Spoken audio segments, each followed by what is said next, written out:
ta'ala anhu qala kunna idza shallaina khalfa Rasulillah sallallahu alaihi wasallam ahbabna an takuna an yaminihi yaqbilu alaina biwajhi. Ini sebelah riwayat Muslim.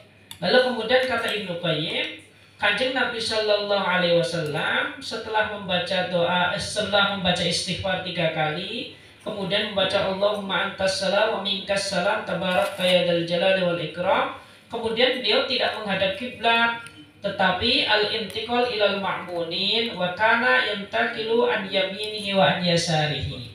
Jadi kalau dari Ibnu Qayyim ya dari sisi kanannya. Maka disunahkan bagi imam ketika dia selesai salam untuk menghadap ke makmum. Ya terkadang dari sisi dengan sisi kanannya, terkadang dengan sisi kirinya. Memang Nabi terkadang sifatnya bolak-balik. Hanya saja nanti kan dilihat di antara aktivitas itu yang paling banyak dilakukan Kanjeng Nabi yang mana.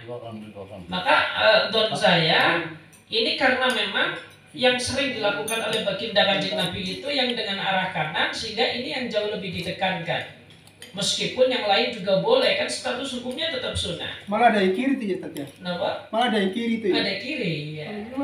Ada kiri. Jadi terkadang kanan, terkadang kiri. Cuma kan dari keterkadangan tersebut, dari macam-macam aktivitas tersebut kan pasti ada satu yang dominan. Ini nanti kalau di dalam hadis namanya tarjih.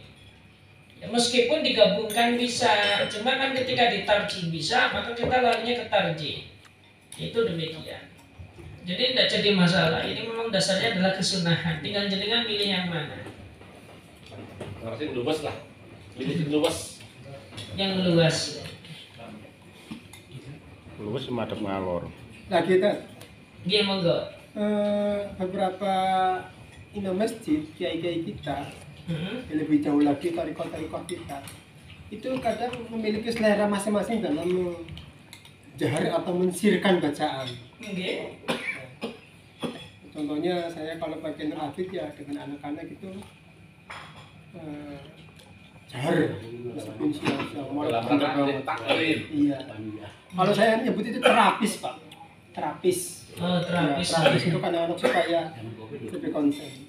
Artinya begini Tat, mungkin ada pertimbangan lain yang lebih saintifik, lebih tadi ya, lebih ilmiah dari Rasulullah atau dari sahabat-sahabatnya yang menjadikan itu berbeda. Masing-masing imam kita membacakan pada masjid.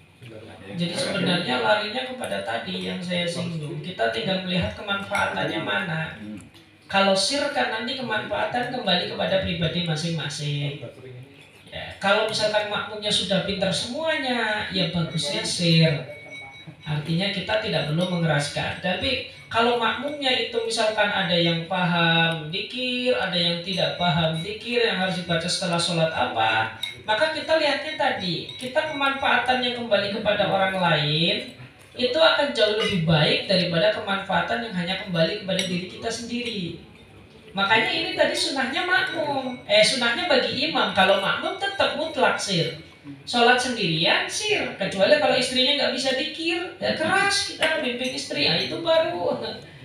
Nah, tetapi kalau jadi imam itu pilihannya dua, tinggal kita lihat tadi tolak ukurnya tadi, kira-kira ini lebih bermanfaat untuk orang lain atau tidak. Kalau bermanfaat orang lain, maka yang dilaksanakan secara jamaah itu baik. Ya, tetapi kalau jamaahnya sudah nggak mau lah, ini nggak usah keras-keras, kita sudah hafal semua, ya alhamdulillah, sir saja masing-masing. Nah itu kan tinggal tadi, makanya saya katakan ini tergantung bagaimana imam bisa melihat kondisi di sekitarnya itu kira-kira yang lebih tepat seperti apa. Ngoten. Dari sisi manfaatnya. Cuma kalau di pondok ya rata-rata jamaah pondok nih, makanya bocah balik pondok ya pinter wirid kabeh. Oke, monggo ibu. Sebelah. Nama Bu?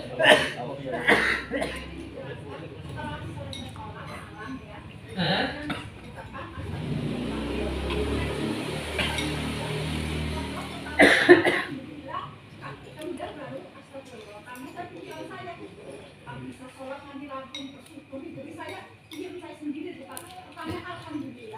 Nggih.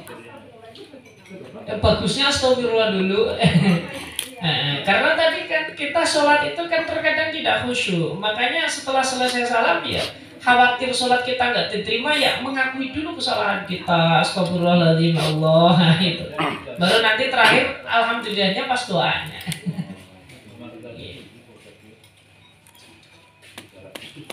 Monggo sambil dinikmati. Gigi, benar-benar monggo Pak.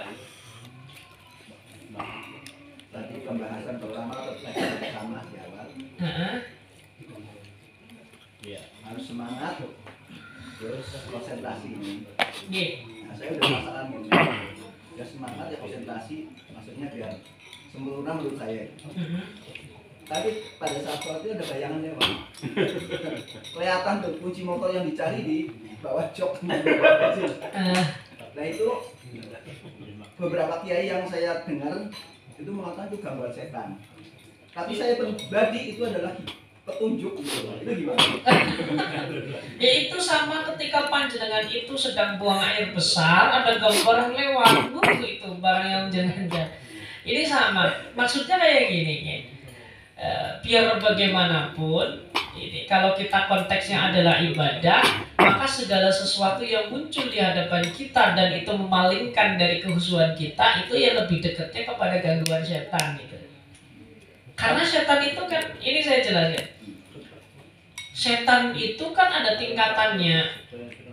Ya sesuai dengan garapannya lah. Kalau yang digarap oleh orang awam, setannya sudahlah yang dikerocok-kerocok. Tapi kalau yang digarap seperti panjenengan semua sudah ustadz-ustadz, ya setannya ini sudah profesional dan terlatih. Itu ya, sudah profesional betul itu setannya. Nah, ya nanti kalau modelnya kiai lagi, oh setannya ini ya sudah kelas profesional, kelas berat juga, itu sudah ahli bersertifikat lagi. Ahlinya ahli. Ini ahlinya. Makanya kan apa yang dikatakan oleh baginda Kanjeng Nabi itu kan betul sekali. Bahwasanya setan ini kan inna syaitona la yajri fi ibni adama majrud dam. Jadi setan itu nanti nerisik di dalam tubuh manusia itu ya sebagaimana darah yang mengalir. Artinya di dalam setiap kesempatan dia bisa memalingkan manusia, di situ akan dijalani. Kalau dalam bahasanya Imam Ghazali itu kayak gini. Kalau setan ganggu orang awam itu ganggunya itu kayak gini. Sudahlah, tidak usah sholat. Ini level pertama. Sudah tidak usah sholat, ngapain sholat gitu. Ya kalau dalam level tertinggi ya. Kalau level paling rendah ya sudahlah nggak usah beriman, ngapain sih beriman gitu kan. Apalagi Muhammad itu sama-sama manusia, nggak perlu kau bangga dengan nabimu. Ternyata gagal, masih iman yang diganggu. Level kedua setan, ya iman tapi ya aja nemen-nemen. Nah, itu dalam bahasa kita aja nemen-nemen lah. So taat kepada Allah ya taat, tapi ya jangan nemen-nemen. Ya sekali males-malesan sedikit ya orang apa-apa. Kalah lagi setan misalkan, tetap dia semangat, ganggunya beda lagi. Ya sholat nemen ya nggak apa-apa, sholat nemen ya nggak apa, tetapi ya jangan terlalu serius gitu. Setelah serius, khusyuk kata setan, ya jangan khusyuk-khusyuk. Ya coba itu kamu tadi kan ada nyari-nyari ini, akhirnya dibayangkan, bayangan kunci, bayangan uang, bayangan apa. Kalau gagal lagi ini orang khusyuk. Gagal, setan masuknya ini permainan kelas dewa, bisiki. Kamu itu adalah hamba Allah yang sangat luar biasa. Sholatmu khusyuk, diganggu oleh setan pun kamu tidak. Pokoknya kamu adalah hamba yang terbaik. Ini yang sering disebut dengan kekufuran yang sirri padahal. Dan justru ini yang bisa yuhbitul amal, yang bisa melebur amal. Kenapa? Karena ini adalah kesombongan. Kan pinter setan itu kan.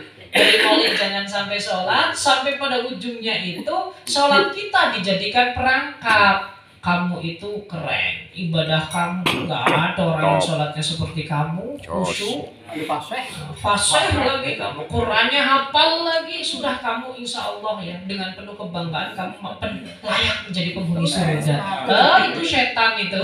Jadi menggodanya itu ya melihat sasarannya tadi. Jadi ya Kak, saya percaya dengan 25 kiai yang kita begitu, tapi saya bersyukur Anda jadi kunci ketemu gimana? Yuk disyukuri saja ya, jangan syukuran ke setan. Boleh ini mana nonton? Iya. tadi silakan.